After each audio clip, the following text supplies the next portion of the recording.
Hey guys, what's going on? It's me, Jay. Feeling a little bit better today, and also very happy because the story is finally finished, you guys. Cody Rhodes is your new WWE Undisputed Champion. Finally, after struggling, coming to the WWE in 2007 with his dad, Dusty Rhodes, being in the audience in attendance at his dad's Hall of Fame induction speech the weekend of WrestleMania 23. Roman Reigns was there too with his dad, Alpha of the Wild Samoans. Then going through various gimmicks, legacy, dashing Cody Rhodes, teaming up with Drew McIntyre, the Rhodes Scholars with Damian Sandow and Stardust,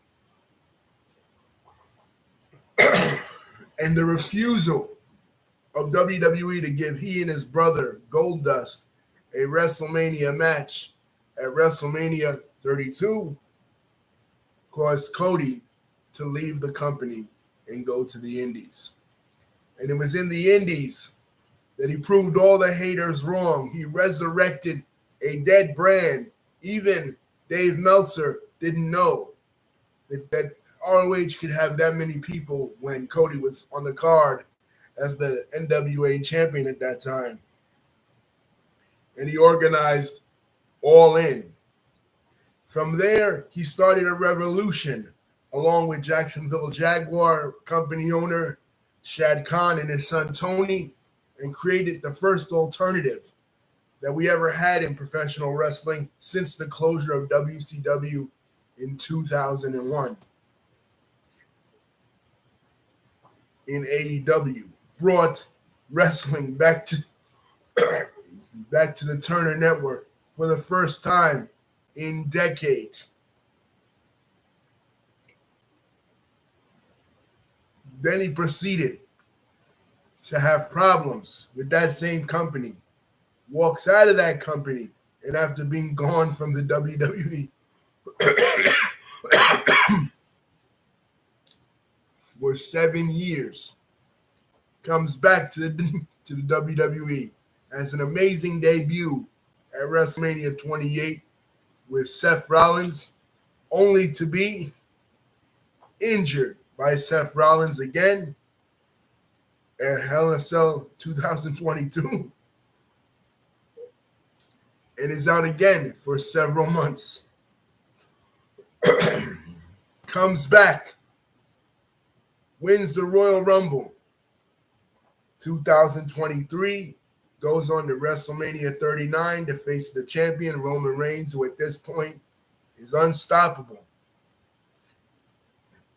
Almost wins, but doesn't. Solo Sikoa hits him with a Samoan spike, knocking him out, and Cody loses at WrestleMania 39 in Los Angeles. He has to, the night after, he's attacked by Brock Lesnar for the whole year, for the rest of the year, up until SummerSlam. He's fighting the beast, Brock Lesnar, throwing everything he has at him, only to climb the mountain again and win the 2024 Royal Rumble. But what's happening? As this is going on, there's rumblings that The Rock is returning to the excuse me, to the WWE, and wants to face his cousin Roman Reigns at WrestleMania 40. But fans are like, wait a minute, Cody has to finish his story. He has to finish his story. So once again, just like 10 years before with Daniel Bryan, fans reject the guy that's coming back for the guy that's been there. and they start the We Want Cody movement. This causes The Rock to join forces with his cousin Roman Reigns, becoming the final boss and joining the bloodline, and making it difficult for Cody to even have the match and enter into the match. But who comes to his aid? The very same man who put him out with a pectoral injury. The very same man who he fought when he came back to the company 2 years before, Seth Rollins. They agree to have a tag team match. And the winner of this tag team match will face will determine the rules of the match, Cody Rhodes versus Roman Reigns. If Cody's team loses, the bloodline is banned from ringside.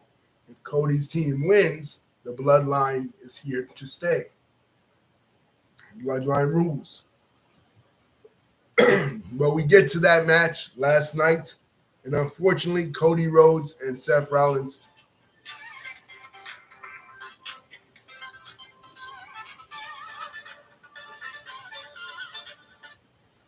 Hello?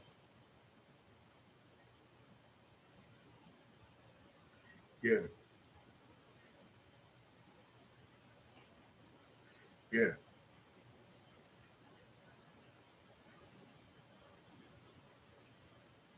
How's that possible?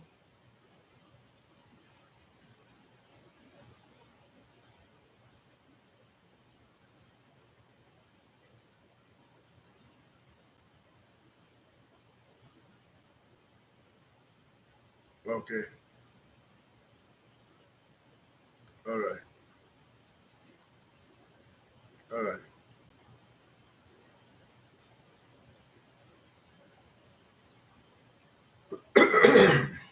Sorry, guys, for that interruption.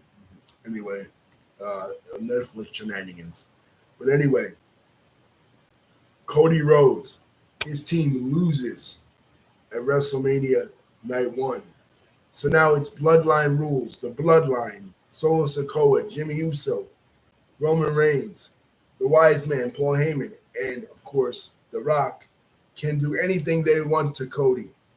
Nobody can stop them, or so we think. So we get to the event, night 2. Let's talk about a few of the other matches. The other person in that big tag team main event, Seth Rollins, the World Heavyweight Champion. He puts he puts his World Heavyweight Championship up against Drew McIntyre. Now, Drew McIntyre uh, has been taunting both he and CM Punk since CM Punk returned at the Survivor Series, right? So CM Punk is on commentary for this show. It's a pretty good match. He hits him with everything he got, and finally, hello.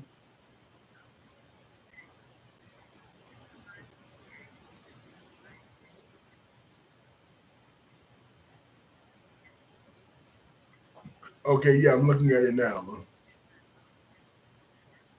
Yeah, yeah, I use the computer to cancel it.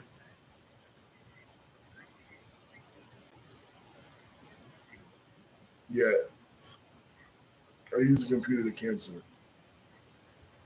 Yeah,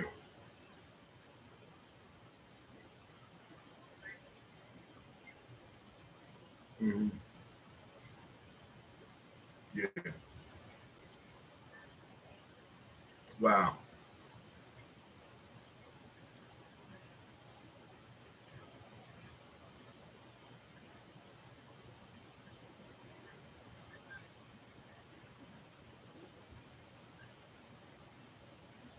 yeah.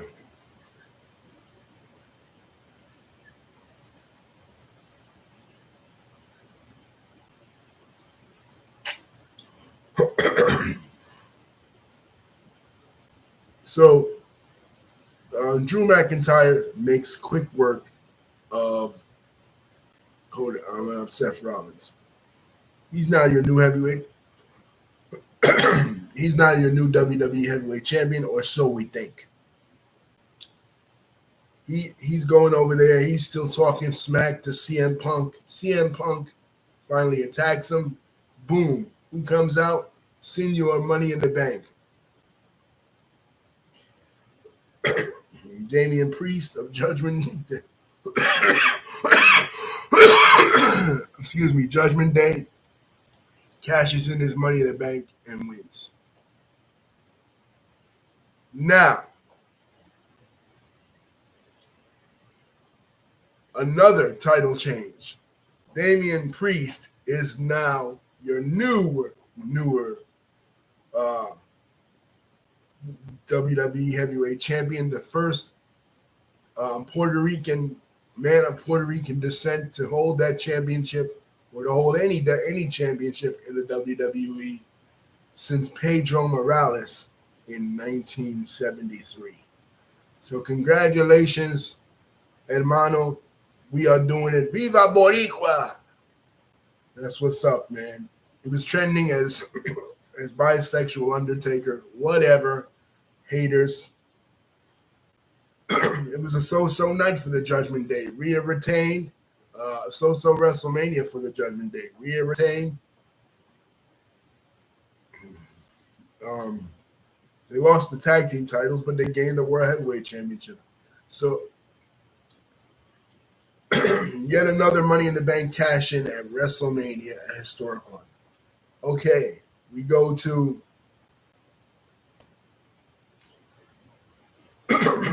the six-man tag match.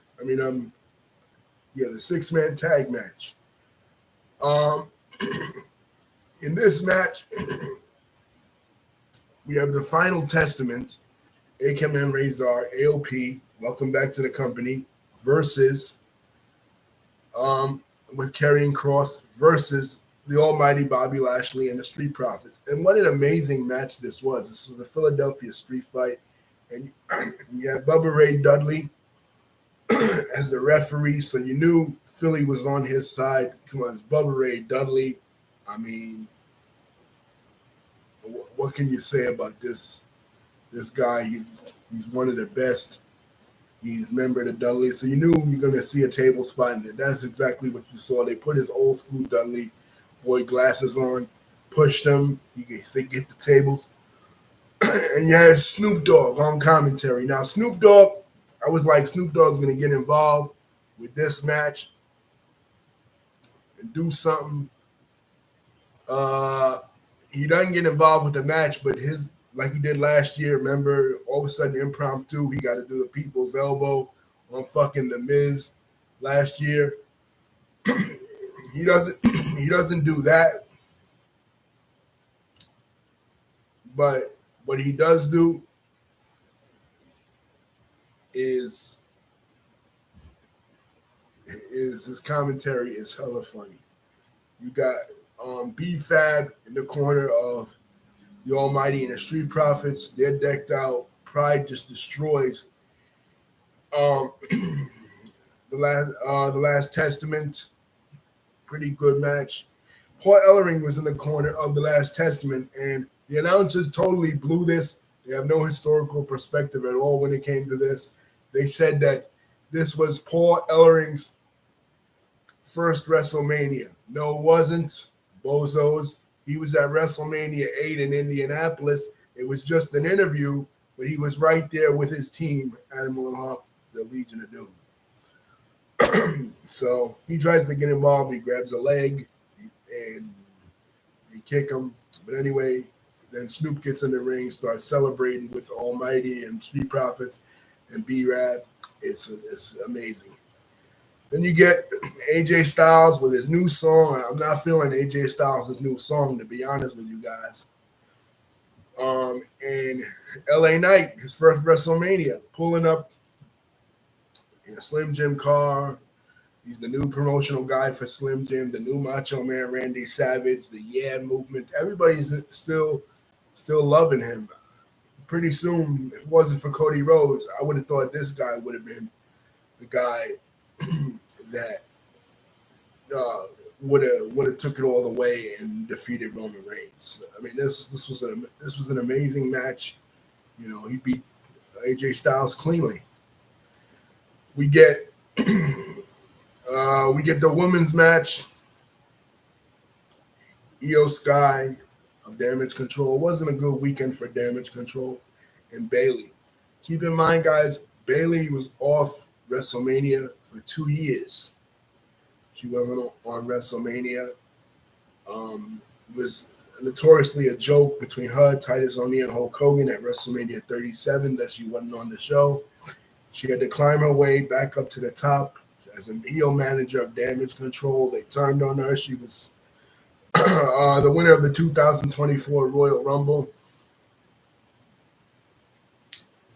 And she looked good. She was dressed in an Egyptian outfit. Corey Graves went on to explain that it was an Egyptian park, he called it, in San Jose, California, where she hangs out, where she first got introduced, I guess, to professional wrestling and all that, and that's why she was dressed in the garb she was dressed in. But I thought her outfit was pretty cool. She wins it with an elbow drop, paying homage to her idol, the Macho Man Randy Savage. Macho Man's image was all over this show, which was cool because he's the Macho Man. He was my favorite wrestler growing up as a kid. Ooh, yeah. Snap into a Slim Jim. It was sponsored by Slim Jim, so why wouldn't it be? They announced the attendance, which is like 100,000 people, like mad people.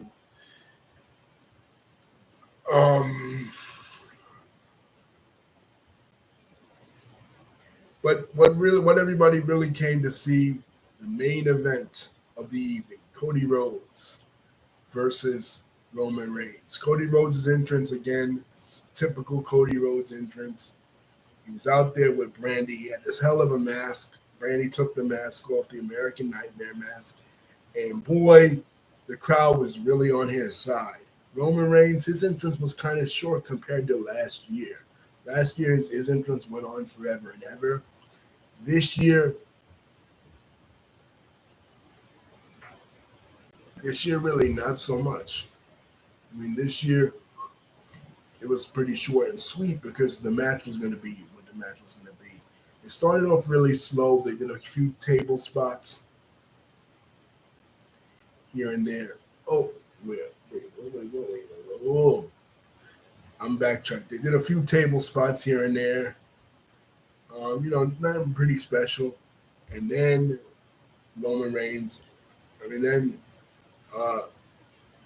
Cody Rhodes hits him with his finishing maneuver. And he tries to hit him again. And who comes out? Jimmy Uso. Tried to interfere. But Jey Uso hits the ring. And it's yeet and no yeet once again.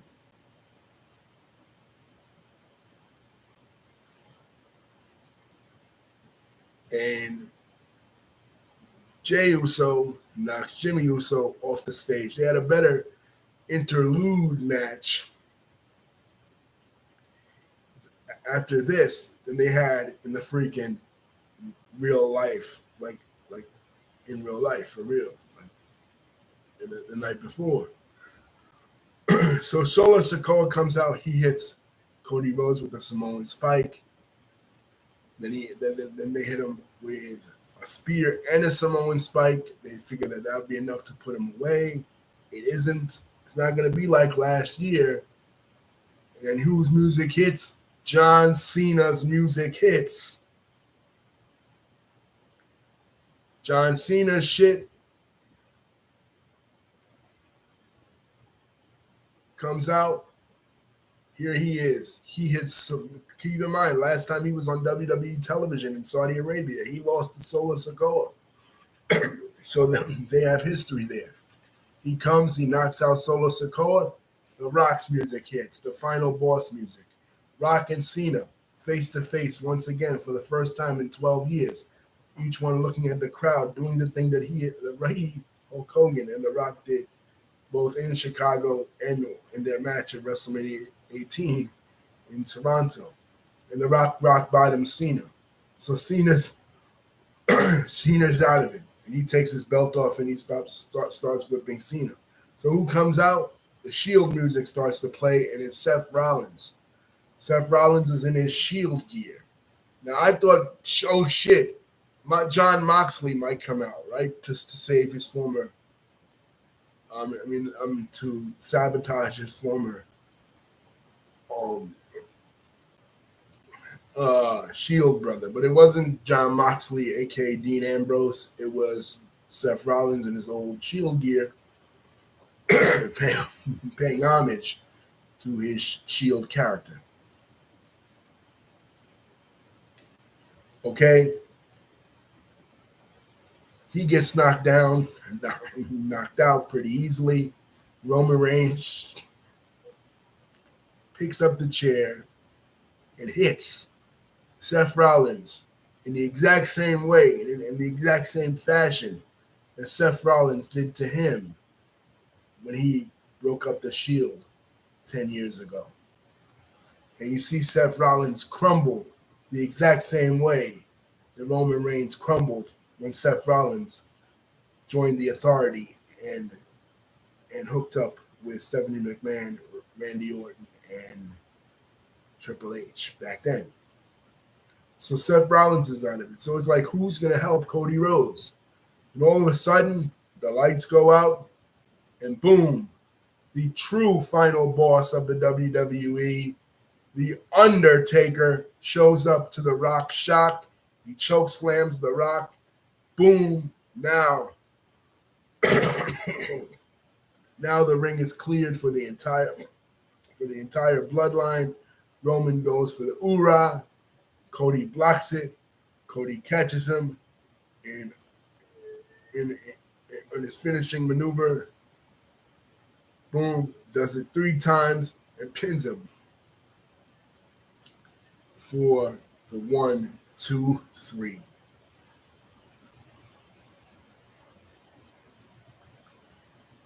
He hits him with the crossroads 3 times and gets him for the 1, 2, 3, and we now have a new WWE Undisputed Champion. And as JoJo is saying it, her voice is breaking up. It's a really emotional moment. He walks over to Michael Cole. Michael Cole talks about meeting him when he was a little kid. Dusty bringing him to shows. Michael Cole talks about when he first came into WWE, his journey, and all the superstars come out. Randy Orton, LA Knight, all the baby faces come out and they hoist him up in the air. He grabs the mic. He says, I like to pay homage to 2 people, Bruce Pritchard and Paul Levesque. Now, in the beginning of the show, Stephanie McMahon came out and she said that this is the new Paul Levesque era. Basically, they're erasing Vince McMahon from professional wrestling. They no longer use the term sports entertainment. Pat McAfee, at the end of the show, said, professional wrestling is back. And it was an amazing, amazing moment. You know what I mean? This is the beginning of a new era for the WWE. Vince McMahon is out with the old and with the new. Cody Rhodes is your new champion. Now, I don't know if Cody Rhodes is going to reveal a new belt design, maybe, because a lot of times when there's those major changes in WWE happen, like, for example, WrestleMania 14, Shawn Michaels went in with the Wing Eagle belt. Stone Cold Steve Austin won it, and he came out with the Attitude Era belt. Same thing, with the changes with Cena, when he finally won the championship from JBL at WrestleMania 21. Then he had the spinner belt. and it was that way until the Rock won it at Royal Rumble from CM Punk, and now that's the design. Going back,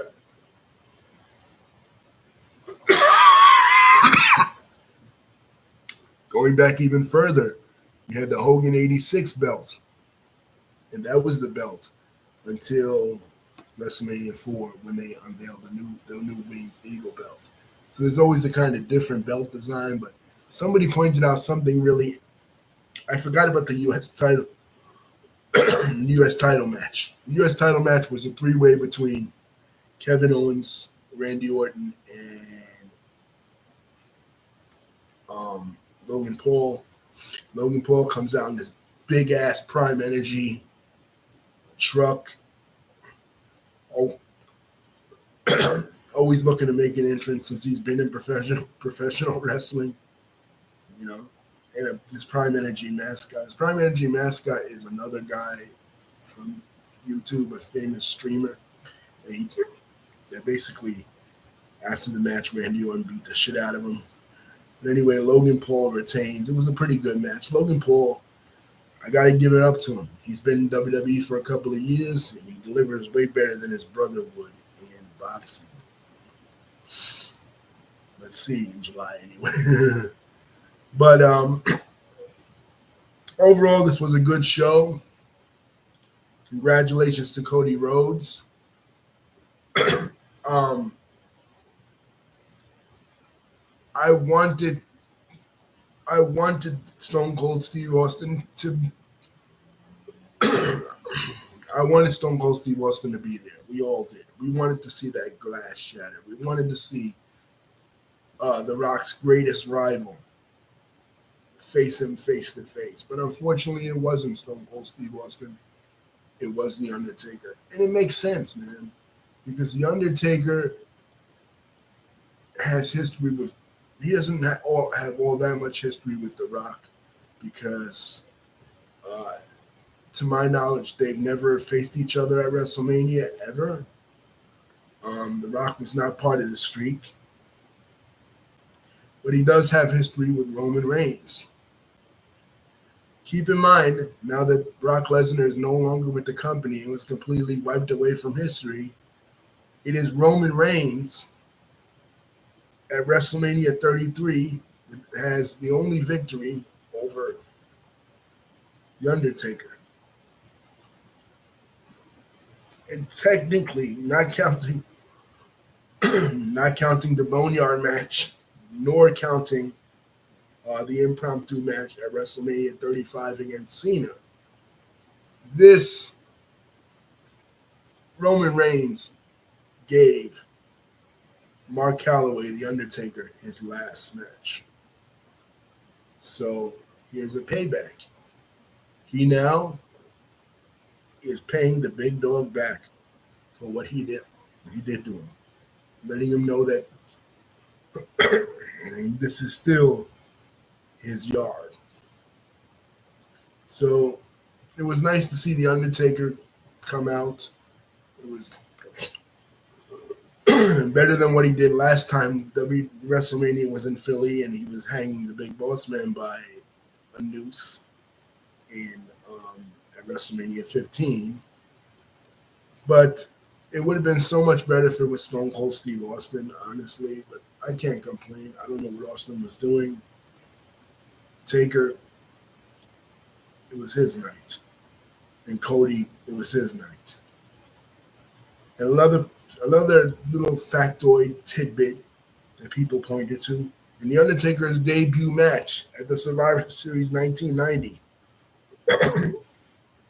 he eliminated Cody Rhodes' father, Dusty Rhodes. So he got to return the favor back to Cody by giving him the title that Dusty never had. Dusty, of course, that was the story of this match. Dusty's first run in the WWE in the 1970s, in his legendary feud with superstar Billy Graham, tasted WWF Gold and was unable to accomplish it.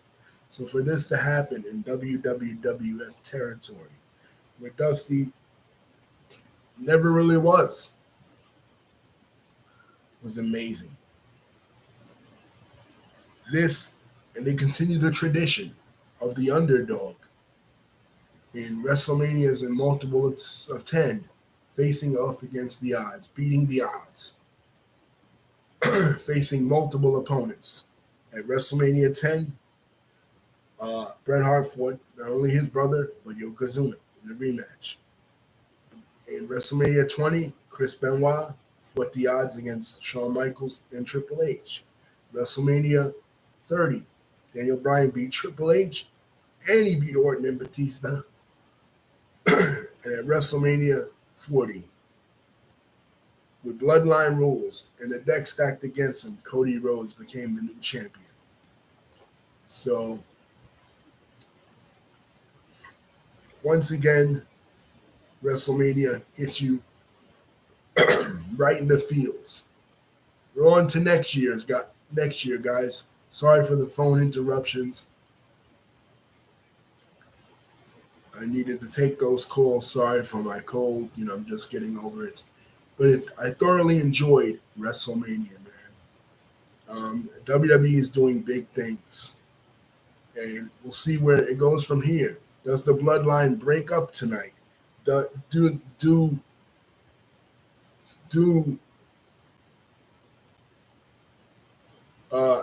Roman blame The Rock?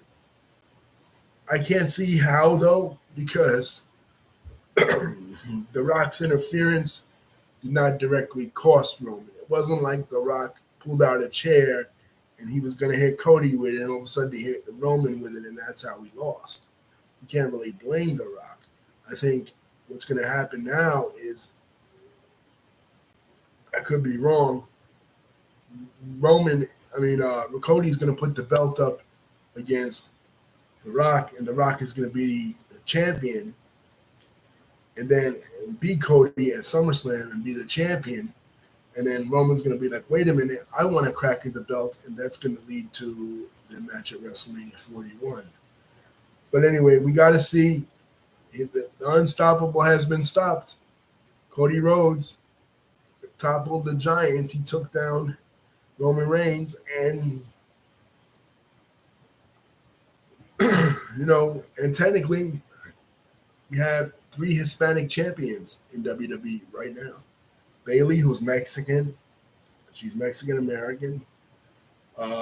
Cody, who is Cuban American on his mother's side, and Damian Priest, who is Puerto Rican. So Hispanics are doing it up big in WWE right now, in both the men's division and the women's division. Viva Latino. Like we're holding court right now. This is kind of our WrestleMania. I said WrestleMania 37 was like the black WrestleMania. You know what I mean? Because you had Bobby Lashley retaining, and you had Bianca Belair and Sasha Banks going in there in the main event at night 1. This is kind of the Latino WrestleMania. Last year, Bad Bunny and all the shenanigans and the formation of the LWO, and they went into Puerto Rico and they did it up big on Damian Priest. But Damian Priest now, he's a champion, bro. And they could laugh all they want. He's the bisexual Undertaker or whatever, but this dude is a beast. He has tremendous charisma. When he finally does break away from the Judgment Day, he'll be one of the biggest stars, and he will take that division to the next level.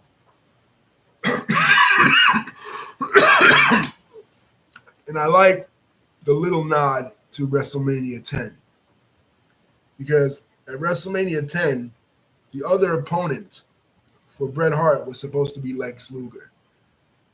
But he lost thanks to Mr. Perfect, right? So he comes out, and he, as Bret's getting the belt after he's beating Yoko, right? These little Easter eggs. After he's beaten Yoko, he begrudgingly hands the belt to Bret Hart. Same thing kind of happened here.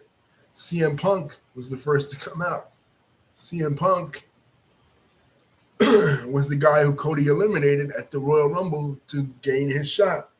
A little wink and a nod. CM Punk saying, hey, when I come back in the ring, I'll be your first contender. So, just like the new generation era and this Paul Levesque era, I prefer the Renaissance era. Obviously, attaching it all to Paul Levesque, giving Paul Levesque all the credit. I don't know about that because when the wrestlers make the company run, even when Vince McMahon was there, even when Vince McMahon was there, he didn't make WWE run. WWE made it run. The wrestlers made it run. The boys made it run. They're the engine behind WWE, not the creative. The creative is part of it. Because you could have good creative, but if you don't have good talent, you ain't going to pull it off. You know what I'm saying? You could have creative geniuses like Bill Watts in WCW in 92. He had a lot of creativity. He still had the creativity he had in Mid-South when he was doing this thing in 84, 85. But he didn't have the talent in early 90s WCW. So it's not, and they were saying the same thing then. Like, okay, they're bringing in a new era of WCW, getting rid of Jim Herd, getting rid of all these guys that were fucking WCW up in the beginning, right? But he didn't have the talent. You need the talent. That's what Eric Bischoff figured out. You need both. You had the talent, but you need the creative. For years, WWE had talent, but they didn't have the. AEW is the perfect example. AEW has a lot of talent. AEW has no creative, and that's why they don't go anywhere. The Eddie Kingstons of the world, very talented.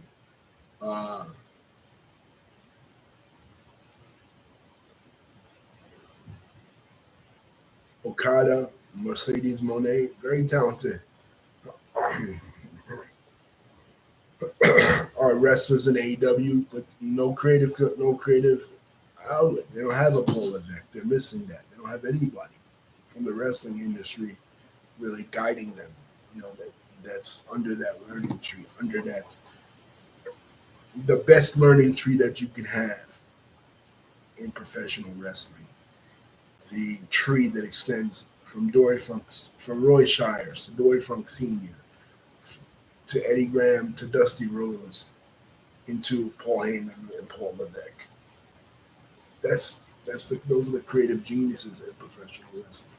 Bill Watts is also in that because he was under the learning tree of Florida's Eddie Graham and San Francisco's Roy Shire because he worked in those territories. And I think he even worked in Amarillo under Dory Sr. for a while. Pat Patterson, when he was booking the WWF, he worked with Roy Shires. He worked with Eddie Graham in Florida and San Francisco, respectively. Tony Khan doesn't come from that tradition. Tony Khan knows nothing about that tradition. Tony Khan is clueless. He's a fan with power. He knows nothing about the booking history of professional wrestling. He's like a Vince Russo. He's like a Brian Gewirtz. And fine, you have your Brian Gewirtz, you have your Vince Russos, but you had those people, those Pat Pattersons, those Gerald Briscoes, those Michael Hayeses, guiding them at that time, those Paul Heymans, guiding them at that time, the Vince McMahons, telling them, listen, no, you can't do certain things. But in WCW or in TNA, when they had full power,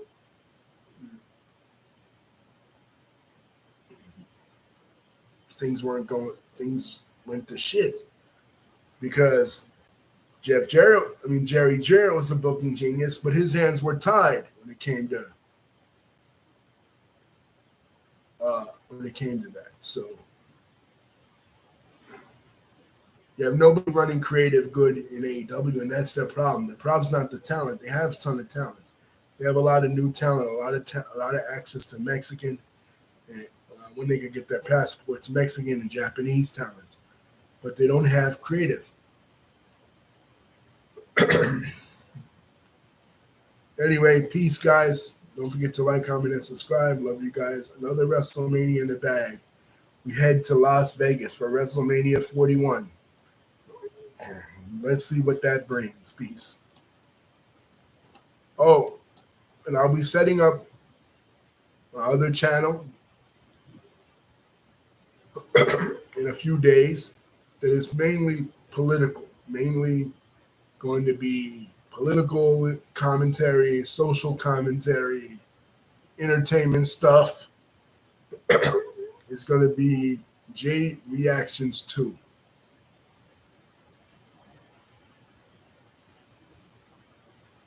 And this channel is going to be the primary channel. J Reactions is going to be our sister network that we're going to be doing videos on general life stuff as opposed to professional wrestling. This one here is going to be strictly professional wrestling. Peace, guys. Love you.